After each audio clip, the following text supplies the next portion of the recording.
Hello friends, आपके अपने channel रश्मि light tutor में एक बार फिर से आपका स्वागत है। चलिए बिना देरी के आज का वीडियो शुरू करते हैं। आज हम बात करेंगे एरिथ्रोसाइट्स की। एरिथ्रोसाइट्स आप सबको पता है किसका दूसरा नाम है, आरबीसी का दूसरा नाम है। सबसे पहले हम देखते हैं कि जो एरिथ्रोसाइट होता है उसका इंट्रोडक्शन। तो एरिथ्रोसाइट्स जो है वो सर्कुलर शेप की होती है, दैट मीन्स राउंड शेप होती है। हल्का सा ये बाइकॉनकेव होती है। देखिए मैंने यहाँ पे डायग्राम ड्रॉ कर रखा है, ये बाइकॉनकेव होती है। इसमें बीच में कैविटी बनी हुई होती है, नॉन न्यूक्लिएटेड, इसमें न्यूक्लियस नहीं पाया जाता। और इसका जो डायमीटर है वो कितना होता है, 7.5 mm होता है इसका डायमीटर। और देखिए जहाँ पर इसमें कॉन्कैविटी होती है वहां पर इसका डायमीटर 1 mm का होता है, और जहाँ पर इसमें कॉन्कैविटी नहीं होती है वहां पर इसका डायमीटर 2 mm का होता है। ठीक है, ये जो बाइकॉन्कैविटी होती है इसका एडवांटेज क्या होता है, इसका एडवांटेज ये होता है कि ये एक तो सरफेस एरिया को बढ़ा देता है। जो ये एरिथ्रोसाइट या आरबीसी होती है इसके सरफेस एरिया को इंक्रीज कर देता है। तो सरफेस एरिया को इंक्रीज करने की वजह से ऑक्सीजन के ज्यादा से ज्यादा मॉलिक्यूल जो है वो इसके साथ अटैच हो पाते हैं और एक जगह से दूसरी जगह ट्रेवल कर पाते हैं, मतलब ऑक्सीजन ज्यादा अमाउंट में कैरी कर पाते हैं। ठीक है, और इसका जो डायमीटर है वो 7.5 सेंटीमीटर होता है। इसके अलावा इसमें प्लास्टिक या इलास्टिसिटी पाई जाती है। क्या पाई जाती है? इलास्टिसिटी पाई जाती है। उस इलास्टिसिटी की वजह से क्या होता है, ये जो आरबीसी है वो अपने आप को इतना ज्यादा स्क्वीज कर लेती है, अपने साइज को इतना फ्लेक्सिबल कर लेती है कि छोटी से छोटी माइन्यूट कैपिलरीज से भी ये इजीली अपने आप को पास ऑन कर लेती है। और वहां से पास ऑन करने के बाद में ये अपनी नॉर्मल शेप में भी तुरंत आ जाती है। मतलब ये इतना ज्यादा फ्लेक्सिबल प्लास्टिक होती है। ठीक है, और इसके बाद में हम देखेंगे कि जो एरिथ्रोसाइट्स है वो कहाँ बनती है, कैसे बनती है। तो देखिए जो ब्लड फॉर्मेशन का प्रोसेस होता है, फॉर्मेशन ऑफ ब्लड सेल्स का फॉर्मेशन जो है वो क्या कहलाता है, haemopoiesis. Poiesis mean formation and haem means blood. तो ब्लड के अंदर जो सेल्स होती है उनके फॉर्मेशन को क्या कहा जाता है, हीमोपोइसिस कहा जाता है। और ये जो हीमोपोइसिस है, again this is of 3 types, that is erythropoiesis. Erythropoiesis means formation of RBCs. Second one is leukopoiesis. Leukopoiesis means formation of WBCs. And number third, that is megakaryocytopoiesis. Megakaryocytopoiesis, that is thrombopoiesis. Thrombopoiesis means formation of platelets. RBCs को erythrocytes भी बोला जाता है, डब्ल्यूबीसीज को leukocytes भी बोला जाता है, एंड प्लेटलेट्स को थ्रोम्बोसाइट्स भी बोला जाता है। उसी के बेसिस पर यहाँ पर हमने एरिथ्रोपोइसिस, ल्यूकोपोइसिस एंड थ्रोम्बोपोइसिस जो है यहाँ पर बोला है। उसके बाद में बात आती है यहाँ पर एरिथ्रोपोइसिस की। हम एरिथ्रोपोइसिस पहले डिस्कस करेंगे। तो एरिथ्रोपोइसिस में देखिए एरिथ्रोपोइसिस कहाँ कहाँ पर होता है। वो एरिथ्रोपोइसिस जो है उसकी 3 साइट्स होती है। Mesoderm of yolk sac, mesoderm of yolk sac जो है उसे इंट्रावैस्कुलर एरिथ्रोपोइसिस भी बोला जाता है। और ये 3 months 0 to 3 months of gestation, मतलब इंट्रायूट्राइन लाइफ में 0 to 3 months ऑफ एज तक जो आरबीसीज है वो कहाँ बनती है, यॉर्क सैक के मेसोडर्म की ब्लड वेसल्स में बनती हैं, इसीलिए इसको इंट्रावेस्कुलर एरिथ्रोपोइसिस बोला जाता है। सेकंड जो साइट है यहाँ पर वो है liver and spleen. Liver and spleen में भी जो लीवर है वो चीफ साइट, मेन साइट है जहां पर बल्क में आरबीसी प्रोडक्शन होता है, and spleen is the second site, that is minor site जहां पर मिनिमम अमाउंट में आरबीसी प्रोडक्शंस होते हैं। और ये किस एज में रहता है, 3 to 5 months ऑफ गेस्टेशन, यानी कि जब सेकेंड ट्राइमेस्टर लग जाता है उसके बाद में 3 to 5 months ऑफ एज जो होती है गेस्टेशन की, उसमें आरबीसीज का जो प्रोडक्शन है वो लीवर एंड स्प्लिन में होता है। देन उसके बाद में रेड बोन मैरो में, देन रेड बोन मैरो जो है उसमें throughout of life, whole life जो है आरबीसी प्रोडक्शन होता है। और ये 5th month ऑफ गेस्टेशन से लेकर के टिल डेथ आरबीसी प्रोडक्शन करता है। और ये कहाँ पाई जाती है, red bone marrow ends of long bones और फ्लैट बोन्स में ये पाई जाती है। और यहाँ पर जो आरबीसी प्रोडक्शन होता है उस फेज को बोला जाता है मेडुलरी माइलॉइड फेज। क्या बोला जाता है? Medullary myeloid phase. चलिए नेक्स्ट हम बात करते हैं स्टेजेस ऑफ एरिथ्रोपोइसिस की। स्टेजेस ऑफ एरिथ्रोपोइसिस के अंदर ये सारी स्टेजेस पाई जाती हैं, जिसके अंदर देखिए फर्स्ट स्टेज जो है वो है हिमेटोसाइटोप्लास्ट। हिमेटोसाइटोप्लास्ट जो है उन्हें प्लूरीपोटेंट स्टेम सेल्स भी बोला जाता है। प्लूरीपोटेंट स्टेम सेल्स, ये प्लूरीपोटेंट स्टेम सेल्स कहाँ पाई जाती है? रेड बोन मैरो में पाई जाती हैं। और जहां जहां पर आरबीसीज का फॉर्मेशन होता है बेसिकली वहां सब जगह प्लूरीपोटेंट स्टेम सेल्स पाई जाती है। ये प्लूरीपोटेंट स्टेम सेल जो होती है इनमें न्यूक्लियस बिग साइज का होता है, क्रोमेटिन फाइबर्स धीरे धीरे ओपन होना शुरू हो जाते हैं और न्यूक्लियाइज कितने होते हैं? दैट आर 4 to 5 न्यूक्लियाइज होते हैं और इनमें हीमोग्लोबिन जो है वो बिल्कुल भी नहीं होता है। देन हिमेटोसाइटोप्लास्ट के बाद में नेक्स्ट जो स्टेज आती है that is proerythroblast. That is proerythroblast. Proerythroblast के अंदर क्या होता है? जो सेल है वो अपने वॉल्यूम को थोड़ा कम कर लेती है, 3/4 सेल का वॉल्यूम रह जाता है। 2 to 3 न्यूक्लियाइज, मतलब जो न्यूक्लियाइज यहाँ पर 4 से 5 थे वो अब 2 से 3 ही रह जाते हैं। और क्रोमेटिन फाइबर्स जो है वो अब यहाँ पर पूरे तरीके से ओपन हो चुके हैं एंड सेल का जो साइज है वो भी डिक्रीज हो जाता है। सॉरी, क्रोमेटिन फाइबर्स जो है वो ओपन हो जाते हैं। ये है प्रोइरिथ्रोसाइट। देन प्रोइरिथ्रोसाइट्स के बाद में नॉर्मोब्लास्टिक स्टेज आती है। जो नॉर्मोब्लास्टिक स्टेज है वो अगेन 3 पार्ट्स में डिवाइडेड है, अर्ली, इंटरमीडिएट एंड लेट। तो जो अर्ली नॉर्मोब्लास्टिक स्टेज है उसमें सेल का साइज अगेन डिक्रीज होता जाता है और न्यूक्लियाइज जो है वो बिल्कुल एब्सेंट हो जाते हैं और हीमोग्लोबिन यहाँ पर अभी भी एब्सेंट रहता है।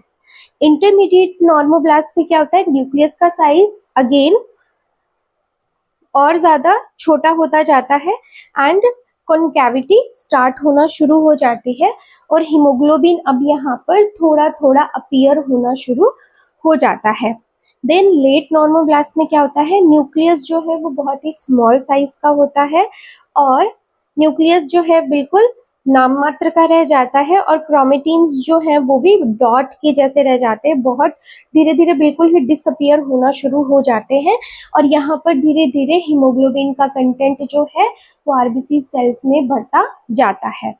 देन ये नॉर्मोब्लास्टिक स्टेज के बाद में आती है रेटिकुलोसाइट स्टेज। रेटिकुलोसाइट्स जो होती हैं, रेटिकुलर सेल्स जो होती हैं उनमें न्यूक्लियस नहीं होता, आरएनए नहीं होता है और कॉन्कैविटी यहाँ पर कंप्लीट हो चुकी होती है और यहाँ पर हीमोग्लोबिन अच्छे अमाउंट में बन चुका होता है।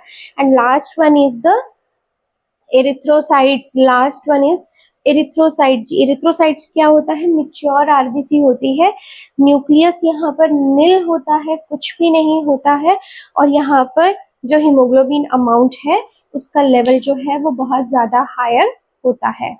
नेक्स्ट अपन बात करते हैं ईएसआर की। ईएसआर क्या होता है? Erythrocyte sedimentation rate. तो चलिए एरिथ्रोसाइट सेडिमेंटेशन रेट को समझते हैं।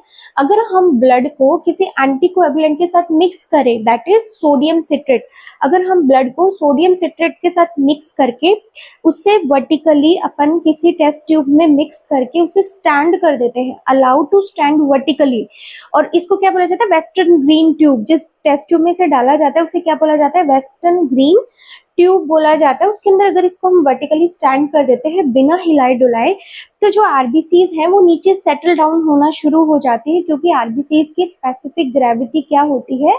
ज्यादा होती है। तो आरबीसीज अपनी स्पेसिफिक ग्रेविटी की वजह से नीचे सेटल डाउन होना शुरू हो जाती है। क्यों? क्योंकि सोडियम सिट्रेट डालने की वजह से जो आरबीसीज है उनके रोलेक्स बनना शुरू हो जाते हैं। इस तरीके से घुमावदार स्प्रिंग्स या लच्छे बनना शुरू हो जाते हैं और वो प्लाज्मा से भारी होने की वजह से नीचे टेस्ट ट्यूब में नीचे जो है वो कलेक्ट होने लग जाते हैं। ठीक है, और ये क्यों बनते हैं rouleaux? Due to fibrinogen and gamma globulin की वजह से। ठीक है, ये जो ईएसआर होता है वो एक्यूट एंड क्रॉनिक इन्फ्लेमेशन की कंडीशन में इंक्रीज हो जाता है, कोलेजिनस डिजीज में इंक्रीज हो जाता है, र्यूमेटॉइड आर्थराइटिस में, टीबी में, कैंसर में एरिथ्रोसाइट जो है वो बढ़ा हुआ होता है।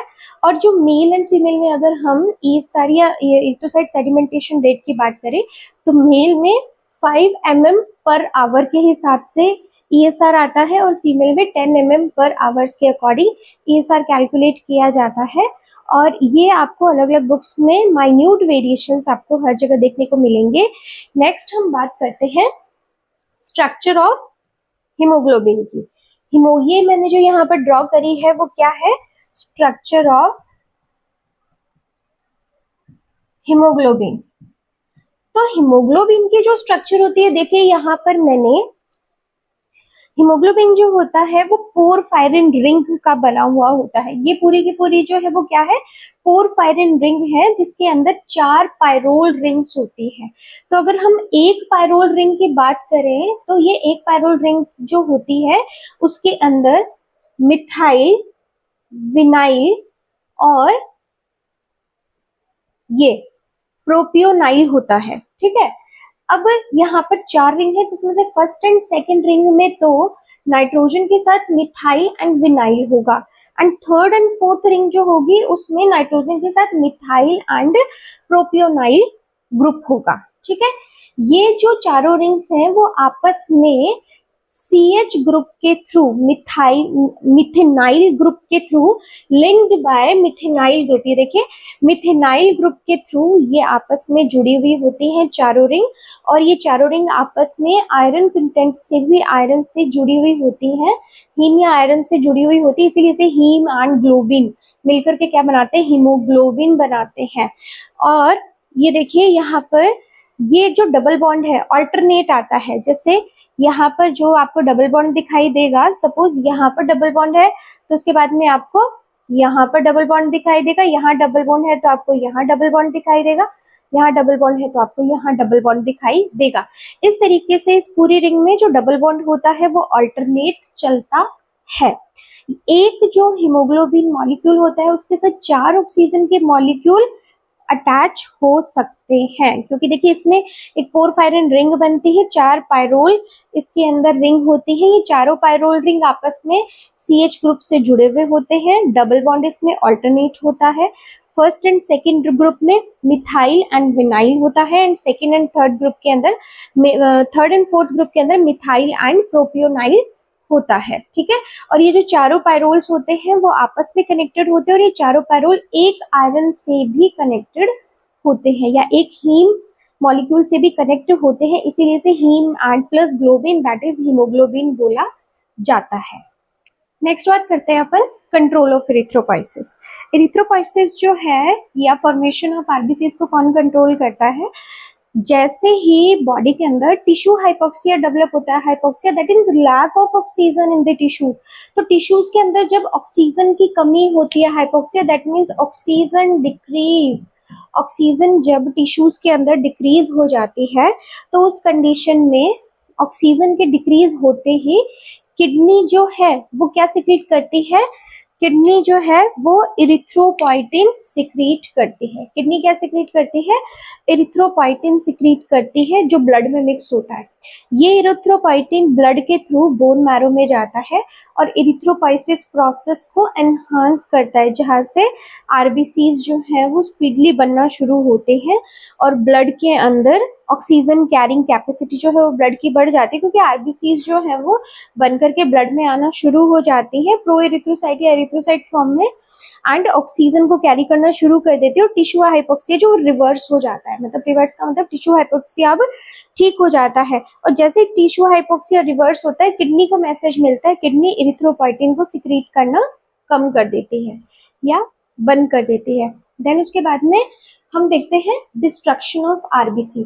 तो देखिए आरबीसी की अगर हम डिस्ट्रक्शन की बात करें तो आरबीसी जब टूटती है, बेसिकली जब हीमोग्लोबिन टूटता है तो इसमें हीम एंड ग्लोबिन 2 पार्ट्स में ये डिवाइडेड होता है।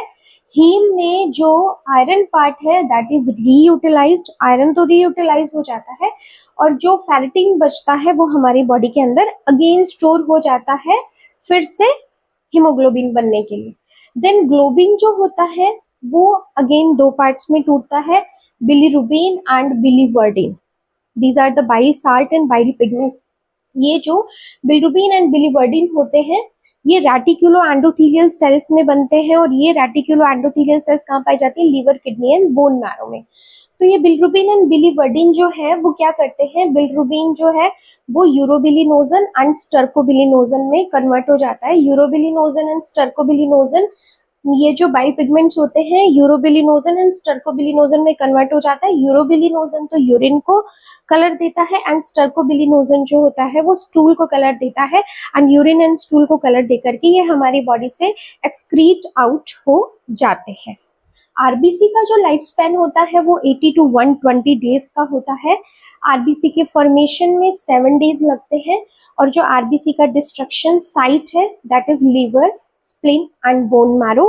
Liver, spleen and bone marrow में फैगोसाइटिक रेटिकुलो एंडोथेलियल सेल्स पाई जाती हैं जो आरबीसीज के डिस्ट्रक्शन का काम करते हैं। तो स्टूडेंट्स आज के वीडियो में सिर्फ इतना ही। नेक्स्ट वीडियो में हम बात करेंगे ल्यूकोसाइट्स या डब्ल्यूबीसीज की। तब तक students thank you and bye bye.